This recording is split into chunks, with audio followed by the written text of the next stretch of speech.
His name's Jerry Straw, said Lucy while staring at her phone. I chuckled nervously. Yeah, she already dragged that out of me. I looked back at Marcus. He said, "Nice to meet you, Jerry." Yeah, Lucy is a bit prickly. He flashed a cheeky smile at Lucy. She continued to ignore us. He looked back at me and said, "You doing biotech too?" "Nah, I'm studying chemistry," I replied as he sat back down. Desmond and Justin had remained silent until then, but both stood to shake my hand too. Desmond was tall and muscular with rough hands that felt like they could punch through cement.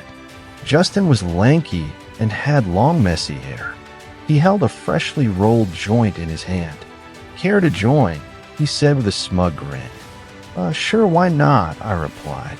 Everyone gathered together to share the two sofas. "You guys really don't mind me just crashing your evening?" "Nah, man.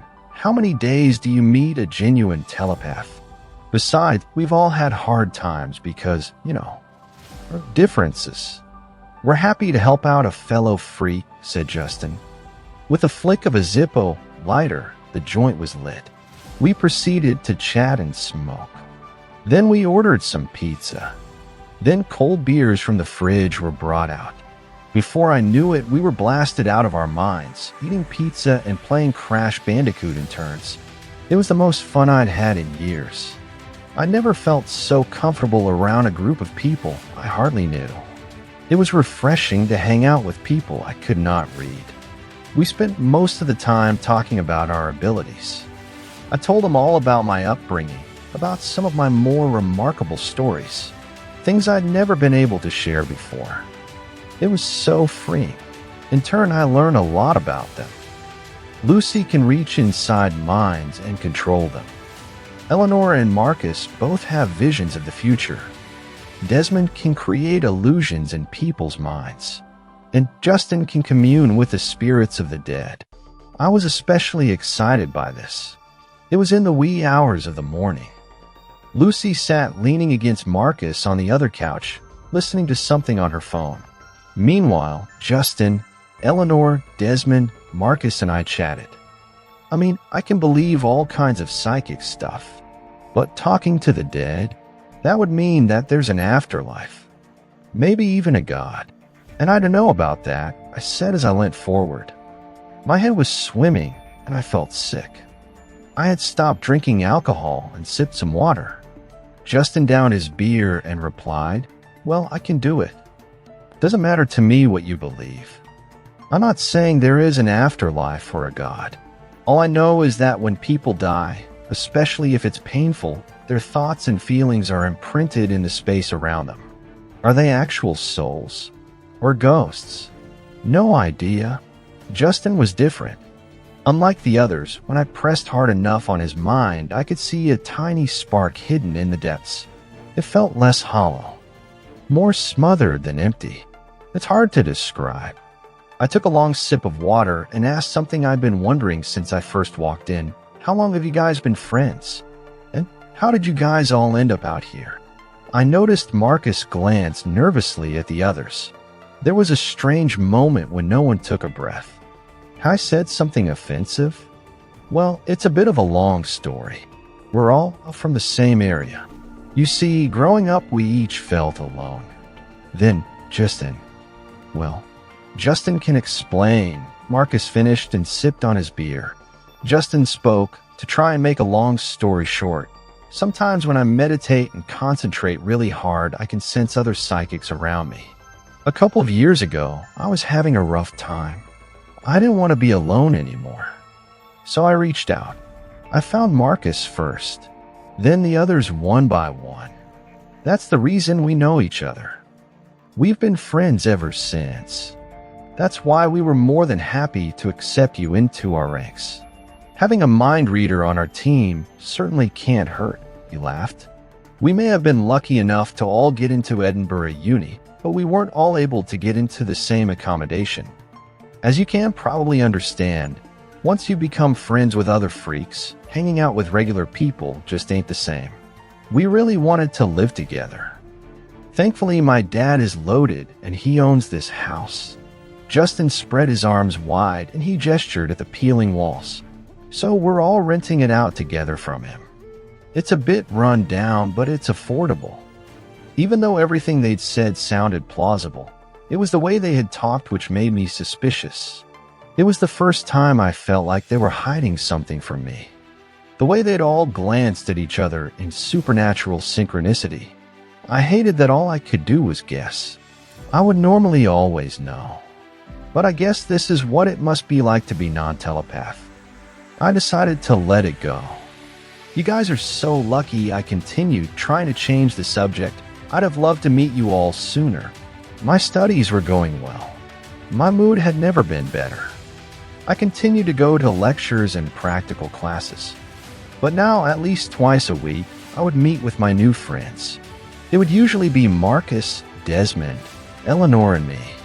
Justin and Lucy were often absent. They certainly seemed less social than the others.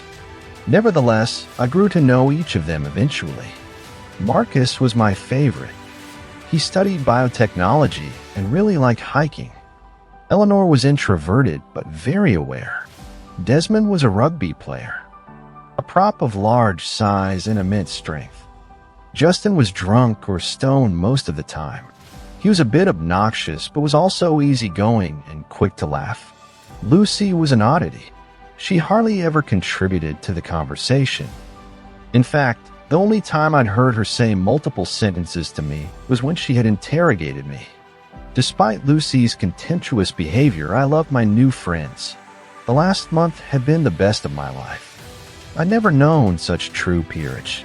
As September faded away and October began, the leaves of the trees had turned garnet and saffron. My group of new friends decided to have a Halloween party. So cliched, but it'll be amazing. We can put up cobwebs and fake spiders and skulls and all sorts. And all the sweets and chocolate. And play Backstreet Boys as everybody. Oh, it'll be great. Eleanor yelled excitedly as we sat planning on the sofa. We all groaned at the mention of the Backstreet Boys, but Eleanor told us all to stick it. Justin and I sat next to each other smoking a blunt. So, how crazy are we going to get at this party? We've got alcohol. Any chance we could score some more green? Maybe hash too. I asked as I took a toke. Desmond walked back from the kitchen carrying 2 bottles of Coke. He handed them to Justin and me. Justin's eyes lit up as he responded, "Hell yeah, dude. I was thinking we could even get our hands on some shrooms." My eyes grew wide. Whoa. What? That would up the stakes for sure. We smiled and bumped our Coke bottles together in a mock cheers. It was finally Halloween. I was too anxious and excited for the party to pay any attention to the lectures that day. I literally ran out of my last class and made a beeline for my bus. Eventually, I got to the house. Eleanor was already dressed up in her penguin onesie, hanging up the cobwebs and spiders. I rushed upstairs with my bag and quickly got changed into my Spider-Man costume. I adjusted my mask as I made my way downstairs. "So, who has a beer for me?" I asked as I made my way toward the sofas. Desmond, dressed as a pirate, pulled a beer from a nearby cooler and tossed it to me. "Here you go, Spidey." I caught it, then twisted the lid off with a pop. I pulled off my mask and dropped it onto the sofa. Soon Marcus stepped out of the kitchen dressed as a zombie. He glanced at me. His white makeup made him look gaunt and serious. He nodded to Desmond. "All right, everyone's ready. Time for us to start." He held a crimson mug out to me. I took it from him. It was hot. Marcus gave everyone else a mug too. I noticed that Justin and Lucy weren't dressed up at all yet. What spoils sports? I was thinking about how much that would upset Eleanor as I sniffed my drink. "Yuck, that smells like hot sick," I said. Marcus chuckled. "It's tea, I swear. It's a mix of psychedelic mushrooms, valerian root, and spices for taste." Marcus explained as I wrinkled my nose at the murky liquid. I could see the dried shrooms cut into small pieces swimming around. "Well, let's get this done with," I said as I pinched my nose with my fingertips and chugged the horrendous tea. It was bitter and thick with soft chunks that got stuck in my teeth. I gagged and nearly puked. I coughed a few times. When I looked up again, I noticed no one else had chugged theirs yet. "What are you guys waiting for?" I asked. Suddenly, I felt a wave of grogginess hit me. Something was wrong. My vision blurred. My limbs felt heavy. What dash? Before I could string a sentence together, I collapsed into oblivion. The first thing I noticed upon waking was a soft throb in the back of my head. It didn't hurt, but I suspect it would soon. I was definitely very on shrooms. My vision was confused. Colors and images swirled together like a kaleidoscope.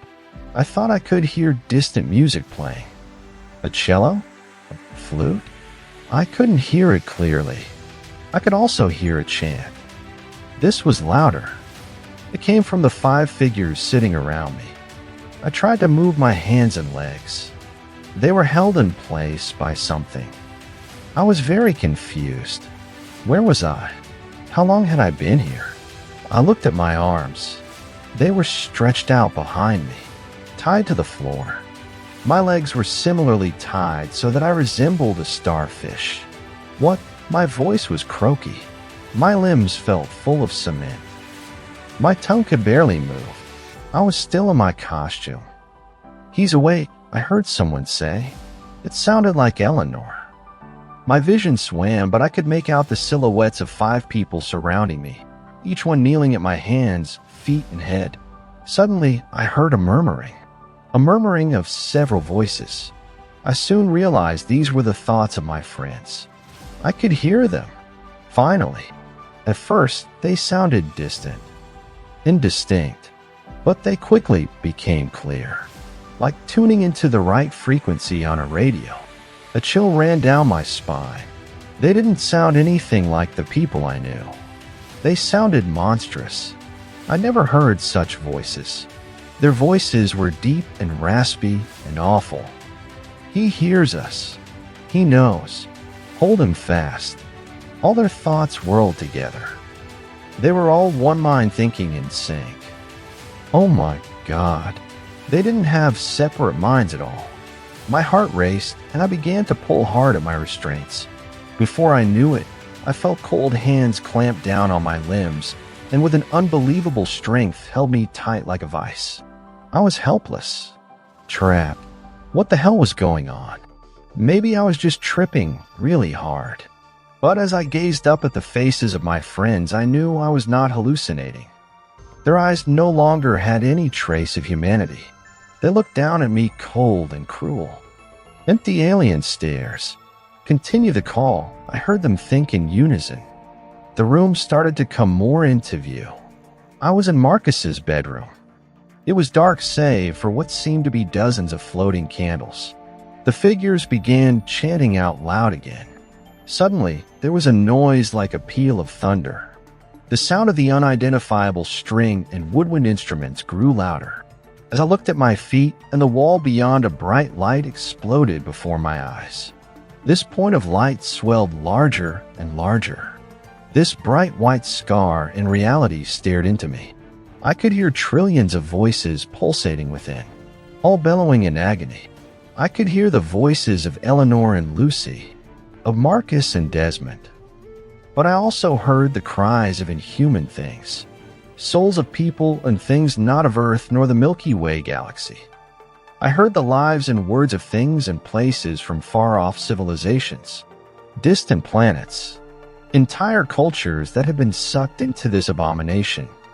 Holy shit, their voices or souls or whatever you wanted to call it were in there, suffering in ineffable anguish. They were trapped in what I can only describe as a stomach of some colossal eldritch beast.